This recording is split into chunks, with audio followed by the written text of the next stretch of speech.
Today, I want to share with you what these perceived danger symptoms really mean and why they're taking over your life. Let's dive in.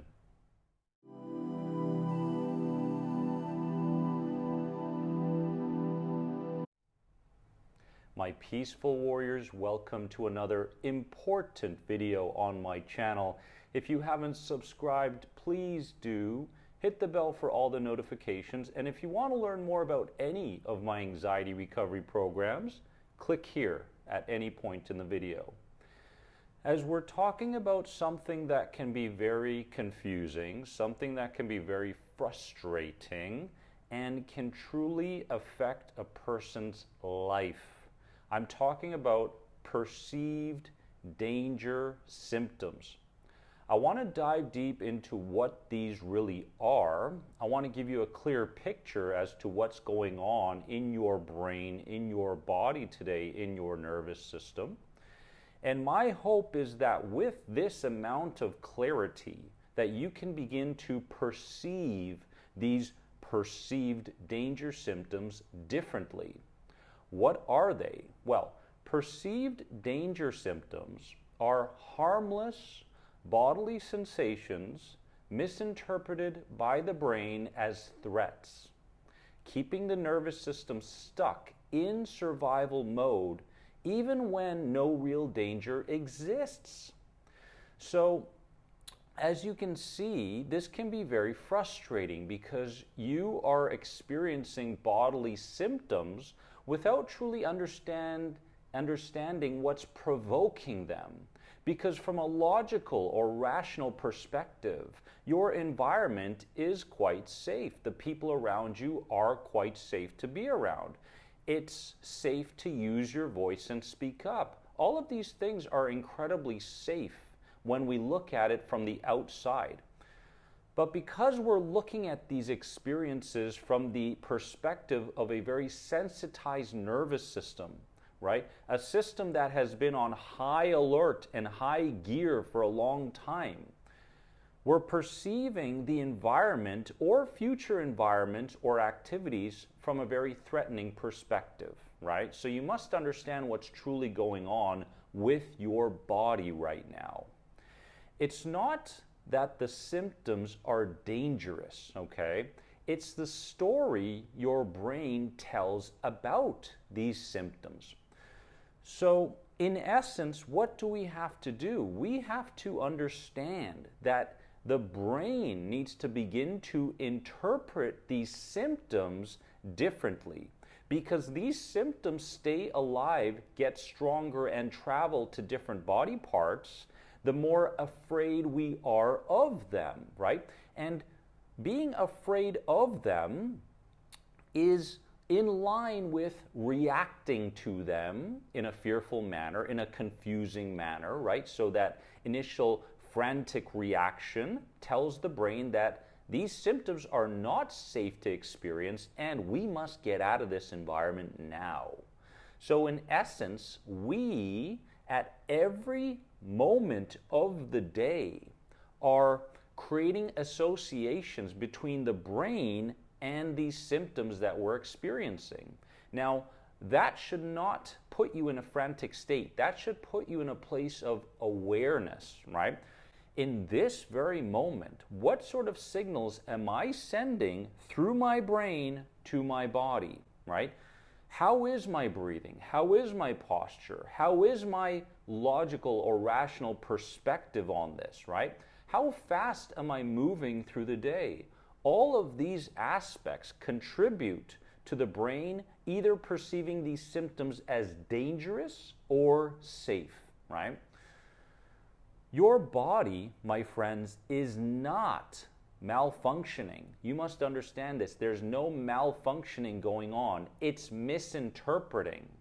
And the more you understand that it is misinterpreting, the more we can come at this from a very compassionate and gentle place. What you fear, your body amplifies. So if there is an unconscious or conscious fear, the body will amplify these symptoms and sensations and feelings, right? Next thing you know, you find yourself in a state of numbness, in a state of confusion, in a state where your body is vibrating, maybe twitching, right? And let me tell you something. Every person's experience is slightly different when it comes to these perceived danger symptoms, right?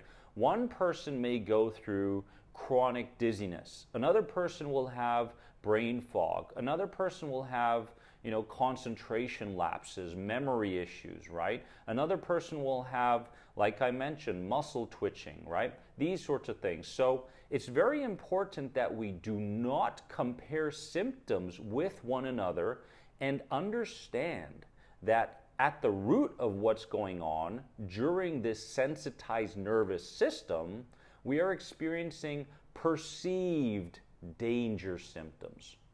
You don't need to fix the symptom. This is very, very important. You don't need to fix the symptom. You need to feel safe enough to let it be. Ooh, that's big. You know why that's big?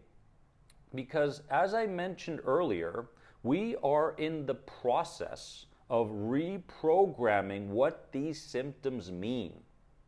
And if we don't feel safe while experiencing these symptoms, then the brain will continue to send the message of danger, danger, danger to the body.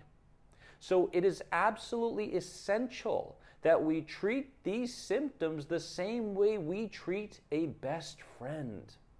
We love that best friend. We enjoy being with that best friend, conversing, listening, speaking to that best friend. And as you treat the symptoms the same way you treat your best friend, you're slowly going to move from one stage to another.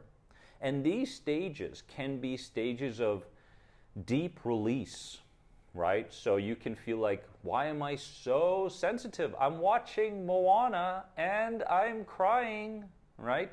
So that is a particular stage, a deep level of sensitivity, emotional sensitivity, right? There's another stage where the symptoms get really worse, right? And so when you project any kind of change through the brain, sometimes symptoms, sensations, thought patterns can get worse before they start to calm down. So what's very, very important is that you stay on the path of recognizing that these symptoms are like your best friend.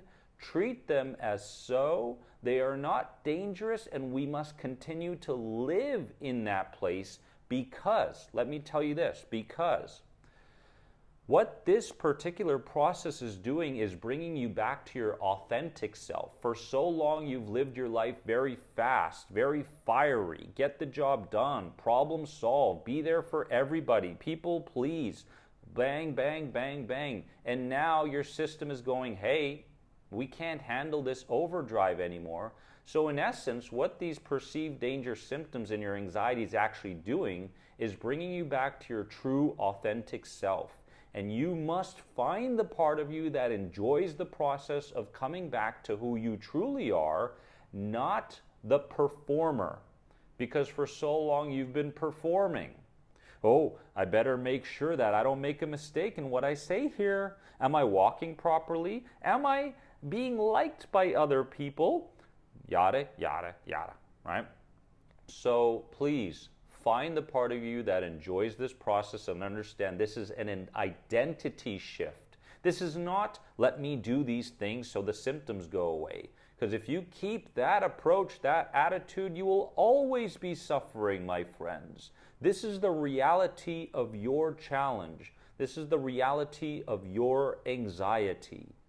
Now, what's very, very important is that you find the particular more than anxiety moment from this video and you comment below. That shows me that you are here to heal, not to manage these symptoms. So comment below, give this video a like, and please share it with someone or a group in need, because There are so many people suffering, and I'd like to make this channel a real go-to for anybody who's going through these particular experiences of anxiety.